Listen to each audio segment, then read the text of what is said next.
Hello dear. तो बहुत कम समय में मैं आप लोगों को ज़्यादा से ज़्यादा प्रश्न कराने का प्रयत्न करूंगा। डेली वाइज जो है आपको कम से कम 30 प्रश्न आपको ऑब्जेक्टिव एमसीक्यू मिलेंगे, जो किसी भी नर्सिंग एग्ज़ाम के लिए टॉप ग्रेड का होने वाला है। अगर आप प्रत्येक दिन चैनल पर आते हैं और 25-30 क्वेश्चन को अटेंड करते हैं तो समझिए आपके लिए काफ़ी नॉलेज भरा हो जाएगा। और मैं सिर्फ प्रश्न ही नहीं बताता हूँ, मैं उसका डिटेल्स में व्याख्या भी करता हूँ। तो आप सभी, चाहे आप किसी भी स्टेट के लिए कोई भी नर्सिंग एग्ज़ाम, चाहे छोटा हो या बड़ा, सबके लिए सिलेबस एक ही होता है, ठीक है। तो चलिए हम लोग शुरू करते हैं। डेली अगर आप एग्ज़ाम की तैयारी करना चाहते हैं, भविष्य में या करेंट कोई वैकेंसी है, सबके लिए महत्वपूर्ण है। तो आप लोग चलिए देखिएगा और डेली आकर इस चैनल पर विजिट कीजिएगा। वीडियो आपको लगभग शाम में, इवनिंग में डेली मिल जाएगा। और बीच बीच में मैं आपको टॉपिक वाला भी वीडियो लाता रहूँगा जो आपके कॉन्सेप्ट को भी क्लियर करेगा। ओके, चलिए हम लोग शुरू करते हैं। ओके, चलिए। पहला प्रश्न है, 1 लीटर लगभग समान होता है। मतलब 1 लीटर ऑप्शन है ऑन्स में। आपको इनमें से चारों में से बताना है कि जो 1 लीटर हमारे इधर जो चलता है वह ऑन्स जो होता है अमेरिकी स्टैंडर्ड है। तो 1 लीटर में कितने ऑन्स होते हैं, ठीक है। 33 ऑन्स, 34 ऑन्स, 40 ऑन्स, 45 ऑन्स, इनमें से आपको राइट आंसर को बताना है। तो 1 लीटर में जो लगभग ऑन्स जो होता है वह 34 ऑन्स के बराबर होता है लगभग में, ठीक है। तो याद रखिएगा, ये जो आपका माप वाला रिलेटेड जो क्वेश्चन होता है काफ़ी ज़्यादा कंफ्यूज करता है, पूछेगा, समझ गए। आगे चलते हैं हम लोग। सेकेंड प्रश्न है अपन यहाँ पे, एक चाय का चम्मच 1 टी स्पून होता है कितने ml का। तो आपके सामने 4 ऑप्शन है, 5 ml, 7 ml, 10 ml, 15 ml। तो आपको बताना है कि एक जो चाय का चम्मच होता है उसमें कितना ml जो है लिक्विड समा सकता है, मतलब आ सकता है। तो एक जो चाय का चम्मच का जो नाप होता है वह कितना होता है। तो राइट आंसर होगा आपका 5 ml। एक चाय का चम्मच 5 ml के बराबर होता है। ओके, आगे चलते हैं हम लोग। चलिए आगे देखिए, हमारे पास जो तीसरा प्रश्न है काफ़ी खूबसूरत प्रश्न है। कहता है कि निम्न में से व्यक्ति को एसटीडी मतलब सेक्सुअल ट्रांसमिटेड डिजीज इन्फेक्शन के हायर चांस, मतलब सबसे ज़्यादा जो चांस है एसटीडी रोग होने का वह कैसे व्यक्ति में होता है। तो आपके सामने में है, यहाँ पे स्पष्ट रूप से देख सकते हैं आप लोग कि निम्न में से जो व्यक्ति होता है सबसे ज़्यादा जो हायर चांस होता है सेक्सुअल ट्रांसमिटेड डिजीज होने का वह किस में ज़्यादा होता है। तो देखिए, इंट्रावेनस ड्रग यूज ओनली, ठीक है। इंट्रावेनस क्या नस के माध्यम से दवाई लेगा उसको होगा, तो ये चीज़ गलत हो गया। एक से अधिक के साथ असुरक्षित जो है यौन संबंध बनाना, क्या ये सही बात है। तो ये तो सही बातें हैं, लेकिन और भी है क्या, उन व्यक्तियों के साथ सेक्स जिन्हें पता नहीं हो, एक गलत चीज़ है, ठीक है। होमोसेक्सुअल, यह भी गलत सेक्स। तो इसमें राइट ऑप्शन जो है हमारा हो जाएगा कौन सा, वह बी हो जाएगा राइट आंसर। क्योंकि एक से अधिक व्यक्तियों के साथ अगर आप असुरक्षित यौन संबंध बनाते हैं तो फिर वह सेक्सुअल ट्रांसमिटेड डिजीज का सबसे ज़्यादा चांस बन जाता है। ओके, आगे चलते हैं। अब एक और है, चौथा प्रश्न काफ़ी खूबसूरत है कि बच्चों को डायपर रेस से बचाने के लिए निम्न में से क्रियाएं हैं, मतलब कौन सी काम है जिससे बच्चा को जो डायपर पहनाया जाता है ना छोटे बच्चा को, उसमें जो रेशे बन जाते हैं, तो उस रेशे से बचाने के लिए कौन सा काम करेंगे। तो ऑप्शन 4 ऑप्शन दिए गए हैं। जब मल त्याग हो तो हल्के क्लीनर से और पानी से धोकर साफ करके सुखाना चाहिए। हर समय जब डायपर बदला जाए तो साबुन और पानी से धोना चाहिए। डायपर को बदलते समय कुल्हों को पोंछकर तेल व पाउडर लगाना चाहिए। तेल लगाने से पहले साबुन से धोना चाहिए। तो इसमें से डायपर रेसेज से बचाने के लिए क्या करना चाहिए। तो जब देख लीजिए, जब मल त्याग हो तब हल्के क्लीनर से और पानी से धोकर साफ करके सुखाना चाहिए। तो इस चीज़ को आप लोग को ध्यान में रखिए, ऑप्शन ए सही है। ओके, आगे। पांचवा प्रश्न है आपके सामने, काफ़ी खूबसूरत प्रश्न है। कहता है कि ट्रोसियस साइन का संबंध किससे है। ट्रोसियस, तो ट्रोसियस साइन का संबंध किससे है। हाइपोकैल्सेमिया से, हाइपोनेट्रेमिया से, हाइपरकैल्सेमिया से, हाइपरनेट्रेमिया से। तो पहले इन चारों वर्डों का मतलब समझिए कि मतलब क्या होता है। हाइपोकैल्सेमिया का मतलब होता है कि कैल्शियम का कमना। देखिए, हाइपो लगा होगा तो होता है कम, ठीक है, और हाइपर लगा होगा तो हाइपर का मतलब होता है ज़्यादा। ओके, तो यहाँ पे देख लीजिए मैंने आपको बता दिया। बाकी ये नेट्रेमिया का मतलब होता है Na होता है सोडियम, तो यही सोडियम को नेट्रेमिया सूचित करता है। Ca से होता है कैल्शियम, तो ये कैल्शियम को सूचित करता है। बस ऐसी चीज़ को आपको पहचानना है। तो एक ट्राउसियस जो साइन होता है या ट्राउजिया साइन जो होता है, यह ट्राउसियस साइन जो होता है हाइपोकैल्सेमिया में जो है दिखता है। ठीक है, किसी पेशेंट के अगर बॉडी में कैल्शियम की मात्रा बहुत ज़्यादा कम जाता है तो उसे ट्राउसियस साइन दिखते हैं। ओके, आगे चलिए। अब यहाँ पे है नेक्स्ट प्रश्न है, कहता है माय डियर कि वाइटल साइन यानी जो जैविक साइन होता है, आपको पता है कौन कौन सा जैविक साइन है, सांस लेना, पल्स रेट, तापमान, ठीक है, श्वसन दर, ये सब वाइटल साइन है, टेम्परेचर, ये सब वाइटल साइन है। जिसे व्यक्ति की स्थिति के बारे में पता लगाया जाए वही वाइटल साइन होता है। तो वाइटल साइन के अलावा निम्न में से कौन सा असेसमेंट आकलन एक 10 माह का बच्चा जिससे दस्त और निर्जलीकरण डिहाइड्रेशन है के बारे में महत्वपूर्ण इन्फॉर्मेशन देता है। कह रहा है कि एक 10 माह का बच्चा है, उसमें वाइटल साइन तो बताता ही है इस स्थिति के बारे में कि किस स्थिति में, लेकिन कहता है कि इस वाइटल साइन के अलावा वह कौन सा आकलन है जो एक 10 माह के बच्चे में दस्त और निर्जलीकरण के बारे में महत्वपूर्ण जानकारी देता है। तो यहाँ पे देख लीजिए, स्टूल स्पेसिमिन एग्जामिनेशन, बच्चे के शरीर का वजन, बच्चे का पोस्टेरियर फ्रंटली का परीक्षण, मूत्र स्पेशल परीक्षण। तो स्पष्ट रूप से इसमें बताता है मल सैंपल विश्लेषण, मतलब मल की जांच, एक गलत हो जाएगा। दस्त और निर्जलीकरण में इसका कोई मतलब नहीं है। बच्चे के शरीर का वजन बहुत इंपॉर्टेंट होता है। जैसे ही बच्चा में दस्त और निर्जलीकरण होने लगता है, बच्चा का वजन गिरने लगता है, कम होने लगता है। तो वजन से आप पता लगा सकते हैं वाइटल साइन के अलावा। ठीक है, बाकी बच्चे का पोस्टेरियर फ्रंटली का परीक्षण, ये तो इससे रिलेटेड है नहीं। मूत्र का एग्जामिनेशन इससे भी रिलेटेड नहीं है। ओके, चलिए आगे चलते। अब यहाँ पे आता है 7वां प्रश्न है, रिंग वर्म जो एक स्कूली उम्र के बच्चे में अक्सर पाया जाता है किसके कारण होता है। तो देखिए, एक बच्चा में जो गोल कृमि होता है रिंग वर्म, एक स्कूली बच्चा में जो होता है 0 से 6-5 वर्ष के उम्र में, यह जो है जिसका कारण जो बनता है वह कौन होता है। क्या वह वायरल इन्फेक्शन होता है, या एलर्जी के कारण, या फंगस के कारण, या प्रोटोजोआ के कारण। तो इसका राइट आंसर जो होगा वह आपका कौन सा होगा, रिंग वर्म जो है यह एक फंगी यानी फंगस के कारण जो है बच्चे में पाया जाता है। ठीक है, चीज़ों को समझ गए, आगे चल। आगे है 8वां प्रश्न है, संक्रामक बीमारी का प्राथमिक मतलब प्रिवेंटिव कौन सा है, मतलब प्राइमरी प्रिवेंशन कौन सा है। एक संक्रामक बीमारी है, उसका हम होने से पहले ही जो बचाव के लिए उपाय करते हैं वही प्राथमिक बचाव होता है। देखिए, एक बीमारी है और बीमारी से बचने के लिए हम पहले ही जो उपाय कर लेते हैं, सोच लेते हैं, वही प्राथमिक बचाव होता है। जैसे कोविड किसी को हुआ किसी को नहीं हुआ, लेकिन जिसको हुआ वह भी वैक्सीन लिया, जिसको नहीं हुआ वो भी वैक्सीन लिया।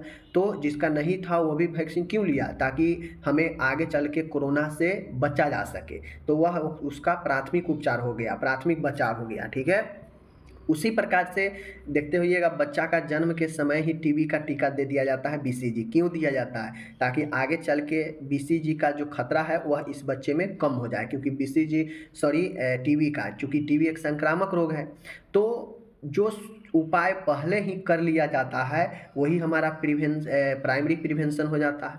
तो इस प्रकार से हम संक्रामक बीमारियों के प्रति पहले ही टीकाकरण कर लेते हैं ताकि इस बीमारी से आगे बचा जाए। तो वह टीकाकरण होगा कौन सा, इम्यूनाइजेशन होता है। ठीक है, ओके, प्राइमरी प्रिवेंशन। आगे है 9वां प्रश्न है, काफ़ी खूबसूरत है। एक अंश बराबर होता है कितने टी स्पून के। अब मैंने यहाँ आपसे क्या पूछा कि एक अंश बराबर होता है कितने टी स्पून, मतलब चाय के चम्मच के।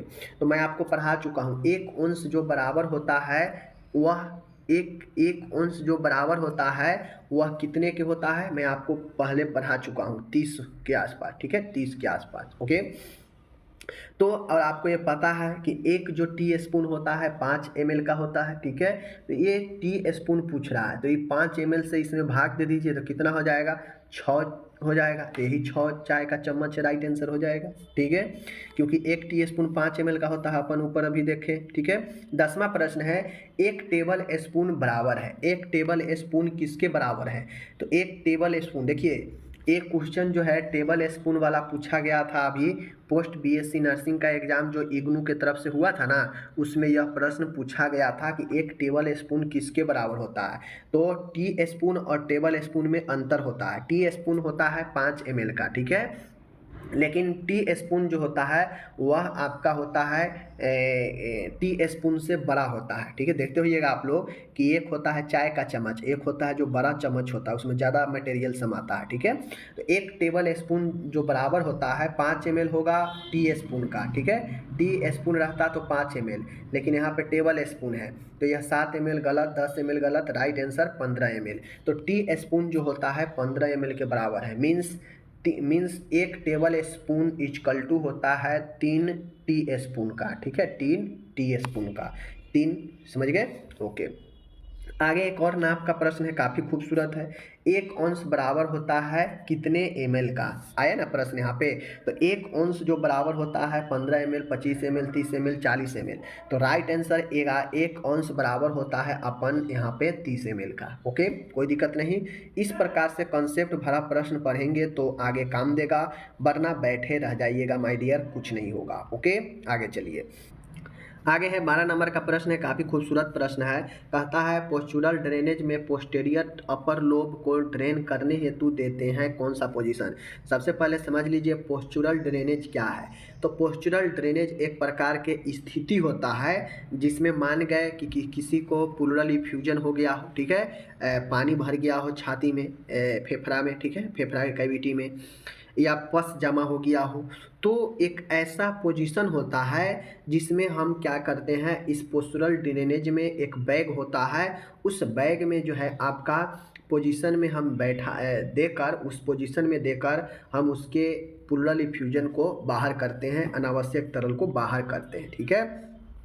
तो यही कहता है पोस्चुरल ड्रेनेज में पोस्टीरियर लोब मतलब पीछे वाला जो खंड है उसको ड्रेन हमको खाली करना है, तो उसको कौन सा पोजीशन देंगे, बैठाकर, आगे की तरफ मुड़ाकर, छाती के नीचे तकिया रखकर बाईं तरफ लेटाकर, या छाती के नीचे तकिया रखकर दाईं तरफ लेटाना। तो आपको देखना होगा कि यहाँ पे राइट आंसर पोस्चुरल ड्रेनेज में अगर पोस्टीरियर पीछे वाले ऊपर के खंड से अगर ड्रेन करना हो, ठीक है, तो उसको हम लोग आगे की तरफ 30 डिग्री मुड़ाकर एक काम करते हैं, ठीक है, ध्यान में रखिएगा। आगे है एक और प्रश्न आ गया, वह था अपर साइड का, पोस्टीरियर के अपर साइड का, बट अब है राइट मिडिल लोब, मतलब राइट मतलब दायां मध्य खंड का अगर ड्रेनेज करना हो तो कौन सा पोजीशन देंगे। तो उसके लिए छाती के नीचे तकिया रखकर बाईं तरफ लेटाकर। अगर राइट साइड के खाली करना हो, ठीक है, ड्रेनेज करना हो, तो लेफ्ट साइड में हम लोग क्या करेंगे, छाती के नीचे तकिया लगाकर बाईं तरफ लेटाकर, मतलब लेफ्ट साइड में उसे लेफ्ट लैटरल लेटाएंगे, ठीक है। तो याद रखिएगा, कन्फ्यूजन मत होइएगा, उल्टा होता है। राइट वाले खंड से, राइट मिडिल खंड से अगर ड्रेनेज करना हो तो बाईं तरफ लेटाएंगे। कैसे लेटाएंगे, बाईं तरफ लेटाएंगे, कैसे लेटाएंगे, छाती के नीचे तकिया लगा के। इसी प्रकार से अगर लेफ्ट मिडिल लोब के पूछेगा तो क्या करेंगे, राइट साइड के हम लोग क्या करेंगे, राइट साइड में उसे लेटाएंगे छाती के नीचे तकिया लगाकर। तो कन्फ्यूजन मत रखिए। आगे ना फिर यहाँ पे देखिए, लेफ्ट मिडिल लोब है तो छाती के नीचे तकिया रखकर दाईं ओर यानी राइट साइड, यानी लेफ्ट मिडिल लोब को ड्रेन करना है तो राइट साइड की तरफ लेटवाएंगे। अगर राइट साइड के खाली करना हो तो लेफ्ट साइड लेटवाएंगे, बस उल्टा कर देना है, ओके। चलिए ये हो गया। 15 प्रश्न है, बहुत अच्छा प्रश्न है। ये सब प्रश्न आपके लॉजिकल तौर पर पूछता है, यही सब प्रश्न थियोरिकल में बनता है। पोस्चुरल ड्रेनेज के दौरान अलग अलग पोजीशन देने हेतु कौन से बेड यूज करते हैं, ओके। तो अब यहाँ पे आ गया कि जैसे पोस्चुरल ड्रेनेज के दौरान अलग अलग पोजीशन देने हेतु कौन से बेड का यूज करते हैं। अब हम लोग जानते हैं कि अलग अलग जो है पोजीशन पोस्चुरल ड्रेनेज में, ठीक है, देते हैं, कभी राइट साइड, कभी लेफ्ट साइड, कभी जो है आपको 30 डिग्री मुड़ा हुआ, ठीक है ना। तो इस कंडीशन में अलग अलग पोजीशन होगा, उस अलग अलग पोजीशन के लिए कौन सा बेड बिस्तर का उपयोग करते हैं पोस्चुरल ड्रेनेज में। तो पोस्चुरल ड्रेनेज में हम लोग जो है नेल्सन बेड का उपयोग करते हैं, याद रखिएगा। कार्डियक बेड किसके लिए होता है, जो हृदय से संबंधित मरीज है उनके लिए। ऑर्थोपेनिक बेड जो होता है किसके लिए होता है, जिसको श्वसन में कष्ट हो, ठीक है, उसके बाद होता है डिवाइडेड बेड होता है। तो ये सब चीज़ें अलग अलग बेड आपके अलग होते हैं, ठीक है। आगे चलिए, उसके बाद है 16 नंबर है, कहता है एब्डोमिनल पैरासिम्पथेसिस से संबंधित सत्य कथन क्या है। अब आप लोग नहीं पढ़े हैं, हमें पढ़ा चुके हैं पहले भी। एब्डोमिनल पैरासिम्पथेसिस देख लीजिए, इसका कथन सत्य क्या है। सिम्फेसिस प्यूबिस और नाभि के बीच मिडवे करना। उदरीय पैरासिम्पथेसिस में मरीज को स्थिति दी जाती है, फाउलर स्थिति कहलाती है, ठीक है। मरीज को प्रक्रिया से पहले मूत्र त्यागने को कहना। उपरोक्त में से सभी। तो एब्डोमिनल पैरासिम्पथेसिस से जो संबंधित कथन है यह इनमें से सभी के सभी सही है, ठीक है। उदरीय पैरासिम्पथेसिस में मरीज को स्थिति दी जाती है, फाउलर स्थिति कहलाती है। समझ गए। तो ये एब्डोमिनल समझ लीजिए, एब्डोमिनल पैरासिम्पथेसिस होता है, यह एक प्रक्रिया है जिसमें होता यह है कि पेशेंट के मान गए उदर भित्ति में, उदर के गुहा में अनावश्यक पानी जम गया हो, एसाइटिस हो गया हो, पेट में पानी भर गया हो, तो एक इंजेक्शन जो है लगाया जाता है, ठीक है, पेट के एरिए में, और वहाँ से पानी खींचा जाता है, और यही प्रोसेस एब्डोमिनल पैरासिम्पथेसिस कहलाता है, ठीक है। इसी प्रकार से अगर छाती वाले एरिए में से अगर पस या पानी निकालना हो तो उसे थोरासिम्पथेसिस कहते हैं, ठीक है, इसको याद रखना है। तो एब्डोमिनल पैरासिम्पथेसिस में इनमें से सभी जो है संबंधित है, तो एक बात है ध्यान में रखिएगा, ओके। आगे है 17 नंबर, चेस्ट ट्यूब के प्रॉपर फंक्शन हेतु निम्न में से किसकी जरूरत संकेत है। कहता है चेस्ट में ट्यूब लगा है, ठीक है, उस ट्यूब को प्रॉपर तरीके से काम करने हेतु किसकी जरूरत संकेत है। छाती से निकासी करते समय बैठी हुई स्थिति और डालने की स्थिति से नीचे, वाटर सील उतार चढ़ाव के साथ मरीज का सांस लेना और सांस छोड़ना, वाटर सील में बबलिंग, उपरोक्त सभी। तो देखिए, चेस्ट ट्यूब में जो जरूर संकेत जो होता है इनमें से तीनों होगा। छाती से निकासी करते समय बैठी हुई स्थिति में और डालते समय नीचे की स्थिति में, ठीक है। वाटर सील जो होता है, एक ये बैग होता है, चेस्ट ट्यूब लगता है तो एक बैग होता है, तो उसमें जो वाटर सील जो होता है उतार चढ़ाव के साथ मरीज का सांस लेना और सांस छोड़ना, जो एक बैग होता है, ठीक है। इस बैग में मरीज सांस लेता है तो यह खींचेगा, ऊपर चढ़ेगा, और जब सांस छोड़ता है तो यह नीचे की तरफ आता है, क्योंकि इसमें प्रेशर कमता है, तो ये भी सही है। और वाटर सील में बबलिंग, अब ये जो वाटर सील होता है, मरीज सांस लेता है तो इसमें बबलिंग होता है, ठीक है, बबल्स निकलते हैं, तो ये सब के सब चेस्ट ट्यूब से रिलेटेड है, ठीक है। 18 है, गैस्ट्रिक लैवेज का मतलब क्या होता है। गैस्ट्रिक लैवेज का मतलब होता है द्रव और आहार को ट्यूब के द्वारा देना जो पेट में है, ठीक है, जो पेट में है। क्या ये पेट वाला चीज़ को हम लोग देंगे, कहाँ से देंगे। पेट गुहा का धावन और धोना, एनजी ट्यूब को पेट में डालना, एनजी ट्यूब को निकालना। तो गैस्ट्रिक लैवेज का मतलब होता है कि पेट के कैविटी, एब्डोमिनल कैविटी को धावन और धोना, मतलब क्लीन करना, साफ करना, ठीक है, गैस्ट्रिक लैवेज का। गैस्ट्रिक लैवेज का और मतलब है, क्वेश्चन सेम है, ठीक है, लेकिन और मतलब समझिए। गैस्ट्रिक लैवेज का मतलब होता है द्रव और आहार को ट्यूब के द्वारा देना जो पेट में है, ठीक है।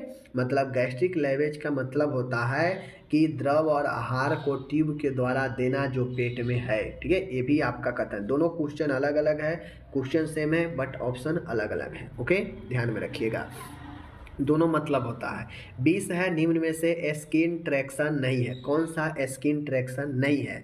तो बक्स एक्टेक्शन, ब्राइट्स ट्रैक्शन, ठीक है, रसल्स ट्रैक्शन और क्रचफील्ड ट्रैक्शन। तो माय डियर, निम्न में से स्किन ट्रैक्शन, अब ट्रैक्शन क्या होता है आप लोग को पता होना चाहिए।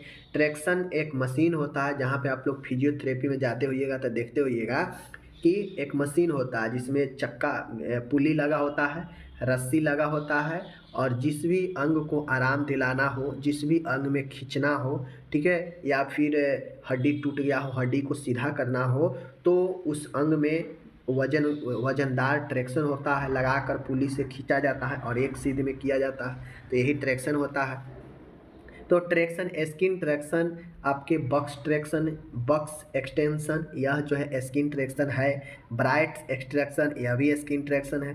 रसल्स ट्रैक्शन, यह भी स्किन ट्रैक्शन है, बट क्रचफील्ड ट्रैक्शन जो है स्किन ट्रैक्शन नहीं है, ओके। आगे 21 नंबर देखिएगा, यहाँ पे प्लास्टर ऑफ पेरिस, पीओपी का रासायनिक है। पीओपी का रासायनिक क्या है? प्लास्टर ऑफ पेरिस का। Calcium carbonate, calcium sulphate, calcium phosphate, calcium magnet. तो प्लास्टर ऑफ पेरिस का जो रासायनिक है कैल्शियम सल्फेट होता है, ठीक है, याद रखिएगा। ओके। 12 है ब्लड इन स्पूटम, मतलब स्पूटम में, ठीक है ना, थूक में ब्लड आना, या जो मुंह से निकलता है झाग उसमें ब्लड आना, कफ में ब्लड आना, उसी को हम लोग क्या कहते हैं? तो हेमोप्टाइसिस, हेमेटमेसिस, हेमोथोरैक्स, हेमेटोकेजिया। तो ब्लड में थूक में ब्लड आना या फिर स्पूटम में ब्लड आना, उसे हम लोग हीमोप्टाइसिस कहते हैं। क्या कहते हैं? हीमोप्टाइसिस कहते हैं, ठीक है, ब्लड इन स्पूटम। अब एक क्वेश्चन पूछेगा कि वोमिटिंग, ब्लड इन वोमिटस, यानी वोमिटिंग में ब्लड आना, समझ गए, उसे क्या कहते हैं? तो स्पूटम थूक खार में ब्लड आएगा तो उसे हेमोप्टाइसिस कहेंगे। लेकिन अगर उल्टी हो रहा है उसमें ब्लड आएगा तो उसे क्या कहेंगे? हेमेटमेसिस, हेमोथोरैक्स, हेमोटकेजिया। तो जो वोमिटिंग में ब्लड आता है उसे हेमेटमेसिस कहते हैं, हिमाटेमेसिस कहते हैं, हिमाटेमेसिस ब्लड इन वोमिटस। ओके। 24 है मल में ऑकल्ट ब्लड होना क्या कहलाता है? तो मल में ब्लड आना को हम लोग क्या कहेंगे? मलीना, हिमोप्टाइसिस, हेमोथोरैक्स, हेमेटोकेजिया। तो मल में ब्लड आना मलीना कहलाता है, ठीक है, याद रखिएगा। ओके, आगे चलिए। 25 है मल में फ्रेश ब्लड आना, वहाँ पे था क्या चीज़? ऑकल्ट ब्लड, ओकल्ट ब्लड, और यहाँ पे फ्रेश ब्लड है। तो ओकल्ट ब्लड आएगा तो मलीना, और अगर फ्रेश ब्लड आएगा, ताज़ा ब्लड आएगा मल में, तो उसे हीमोटचेजिया कहते हैं। क्या कहते हैं? हीमोटेकेजिया कहते हैं, ठीक है, याद रखिएगा, हेमेटोकेजिया। ओके। 26 है सिस्टोलिक और डायसिस्टोलिक, मतलब उच्च दाब निम्न दाब के बीच का जो दाब होता है रक्त दाब के, उन दोनों के बीच का जो अंतर होता है उसे क्या कहते हैं? ये प्रश्न पूछा जाता है बार बार कि सिस्टोलिक और डायसिस्टोलिक ब्लड प्रेशर के बीच जो डिफरेंस होता है, अंतर, उसे क्या कहते हैं? नाड़ी दाब कहते हैं, नाड़ी डिफिसिट, पल्स डिफिसिट यानी नाड़ी कम कहते हैं, नाड़ी ऑक्सीमीटर कहते हैं, या फिर पल्स पैराडॉक्सेज मतलब नाड़ी विरोधाभास कहते हैं। तो सिस्टोलिक और डायसिस्टोलिक के बीच जो अंतर होता है उसे पल्स प्रेशर कहते हैं। जैसे अगर किसी का ऊपर का बीपी 140 है, नीचे का बीपी 90 है, तो पूछ देगा कि इसका पल्स प्रेशर, नाड़ी दबाव कितना होगा? तो इसका नाड़ी दबाव दोनों में घटा दीजिए, अंतर कितना है? 50 है, तो यही इसका नाड़ी दाब हो जाएगा। समझ रहे हैं बातें को? आगे है, अब यहाँ पे पूछ देगा सिस्टोलिक डायसिस्टोलिक। अब यहाँ पे पूछेगा एपिकल और रेडियल पल्स के बीच का अंतर क्या कहलाता है? मोस्ट वीवीआई यह प्रश्न है, पूछता है, MVVI प्रश्न है, ठीक है। पूछेगा एपिकल और रेडियल पल्स के बीच का अंतर क्या कहलाता है? नाड़ी दबाव, pulse pressure, pulse deficit, pulse oximeter, pulse paradoxes. तो एपिकल और रेडियल पल्स के बीच का जो अंतर होता है उसे नाड़ी कमी यानी पल्स डिफिसिट बोलते हैं, ठीक है, तो इस चीज़ को ध्यान में रखिएगा। तो इस प्रकार से आज मैंने 27 प्रश्न बताया। आप लोग को इस प्रश्न के बारे में क्या कहना है कमेंट करके ज़रूर सुझाव दीजिए, और टॉपिक वाइज वीडियो चाहिए तो उसके लिए भी कमेंट कीजिए। अगर इन सब क्वेश्चन को खुद से पढ़ना चाहते हैं तो डिस्क्रिप्शन में लिंक मिल जाएगा, वहाँ से आप खुद जाकर वेबसाइट से पढ़ सकते हैं। वहाँ पे और भी बहुत सारे क्वेश्चन डाले गए हैं, आप वहाँ से भी देख सकते हैं। ओके, धन्यवाद।